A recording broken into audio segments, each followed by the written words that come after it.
So, if you want to just start in telling me how you approach Shakespeare. Yeah, that's general enough. No, that's good. When I get a text of Shakespeare's that I need to work with, I'll take it and I'll read it a lot. That's the first thing I would do. And keep on reading it and look up words that I don't know and try to get familiar with just the meanings of the words and all the ideas that are coming across.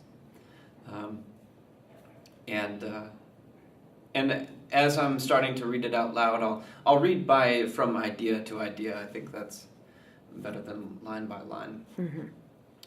And but I'll also look at the punctuation as far as because I think there are certain clues that you can use, and certain actors do this different ways. But it's interesting that you mentioned punctuation because in different folios and quartos it changes. Yeah,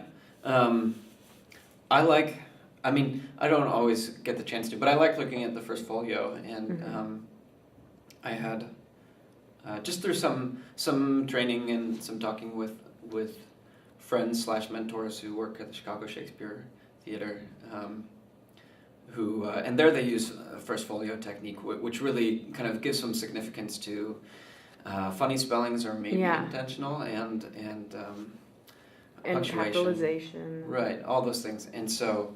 But they're loose for me. I mean, but I think they're good indicators. If I'm just doing a first read through, at least it's a nice help to know. Oh, I should probably breathe there because maybe that's a clue that I might not get to breathe again. So I'll go through and I'll do that, and then I'm not against changing it up if I want to. I want the ideas to flow, and I just want to own the ideas that are coming out of my mouth. So I need to know what I'm saying, and then I need to, as I read through it, then I memorize it, and then I'm speaking it out loud. And earlier you mentioned arguments, following like the arguments instead of like the lines, if that makes sense. Yeah. But don't you think that they correspond a lot of times? Sometimes they do. Okay. Sometimes the lines will correspond with a point or with a full complete idea, but a lot of the time it takes a. I mean, that's really what's interesting is that Shakespeare sometimes you can really if you pay attention to what how it's written, you can really tell that what's going on in the scene, because if you notice that it really takes 10 lines to get out one complete thought, then you know there's something going on in the mind of this character, and then that gives you a clue as to how that needs to be acted. Mm-hmm. That's the other thing, though, is that Shakespeare shouldn't be acted. I feel like, at least in the sense of, when I start acting Shakespeare, then I'm killing Shakespeare. You don't want to impose emotions on the words. No, the words the words will speak for themselves. They're words. That's what they do. And they will come across, and as much as I am just a vehicle for the words, then the words will direct me.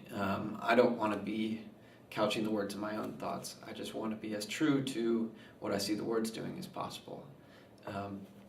So I try not to act when I'm doing Shakespeare. Iambic pentameter. It's interesting how he sets up this kind of norm, and then when a character breaks it, it's always for a reason, I would say. Yeah, for sure. And it's definitely interesting to look not at just how many lines does it take to say something, but how is it said? Is it in iambic pentameter? Is it just plain prose kind of? Mm-hmm. So obviously that gives a lot of clues too. I think iambic pentameter, you've got to be careful with in that. Sometimes you can hear people speaking in iambic pentameter, and that's terrible. You should speak like a normal person and speaking Shakespeare. I think, I don't know, I think it comes, if you let it comes very fluidly, is my experience, and maybe not everyone's. But other tips, plant your feet.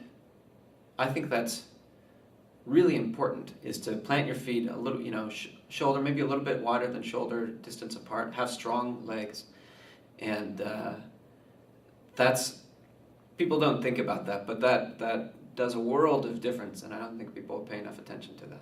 And I must say that I'm really glad that American theater has gotten past that whole period of realism where we had to pause between every sentence we said because we were thinking about it. How stupid is that? Yeah, it's very different in Shakespeare. You think on the line, Yeah, not before or after. right. So, yeah. Well, thank you. You're welcome.